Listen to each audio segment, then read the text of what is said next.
Share করছি একদম restaurant স্টাইলের বার্মিজ রেসিপি খাওসওয়ে। তো তার জন্য প্রথমেই আগে একটা মশলা তৈরি করব।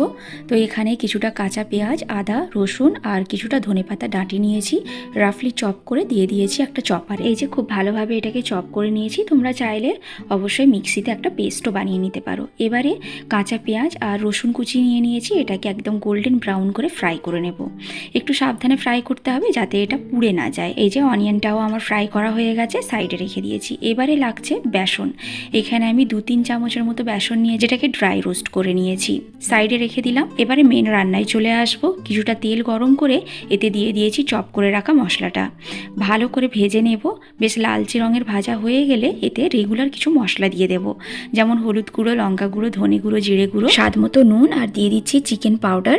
তো চিকেন পাউডারটা কিন্তু অপশনাল। হাতের কাছে যদি একান্তই না থাকে তাহলে চেষ্টা করবেন চিকেন স্টক দেওয়ার, আর যদি সেটাও না হয় তাহলে নাও দিতে পারেন, তার জন্য টেস্টের খুব একটা হেরফের হবে না। মশলাগুলোর সাথে যে বেসনটা আমি রোস্ট করে রেখেছিলাম সেটাও দিয়ে দিলাম, আর তার সাথে অল্প অল্প জল অ্যাড করে পুরো মশলাটা ভালোভাবে কষিয়ে যাতে মশলার র গন্ধটা চলে যায়।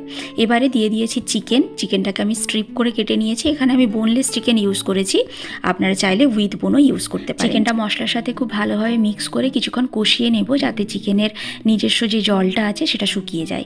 এবারে দিয়ে দিয়েছি কোকোনাট মিল্কটা দিয়ে খুব ভালোভাবে নেড়ে চেড়ে কিছুক্ষণ ফুটিয়ে নেব, আর ঢাকনা লাগানোর আগে 1 চামচ চিনিও দিয়ে দিলাম।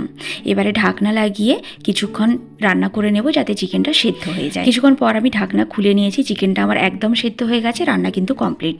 আর গ্রেভিটা এই রকমই থাকবে, একটু স্যুপের মতো, এইটাই লাগবে কাজ। এবারে বানিয়ে নিচ্ছি চিলি অয়েলের ডিটেলস রেসিপি আমার চ্যানেলে অলরেডি আপলোড করা আছে, লিঙ্ক আমি ডেসক্রিপশনে দিয়ে দিয়েছি, আপনারা চাইলে দেখতে পারেন। এটা কিন্তু একবার তৈরি করে নিলে অনেক দিন চলে যায়।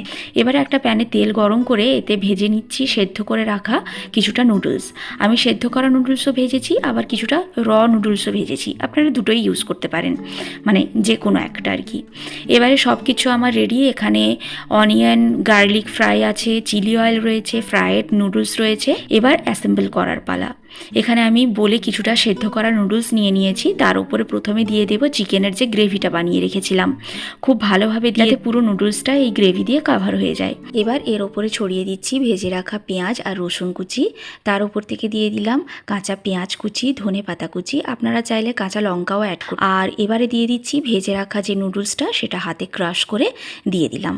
এটা যখন মুখে পড়ে একটা একটা এই ভাজাগুলো, তখন কিন্তু খেতে ভীষণ ভালো লাগে।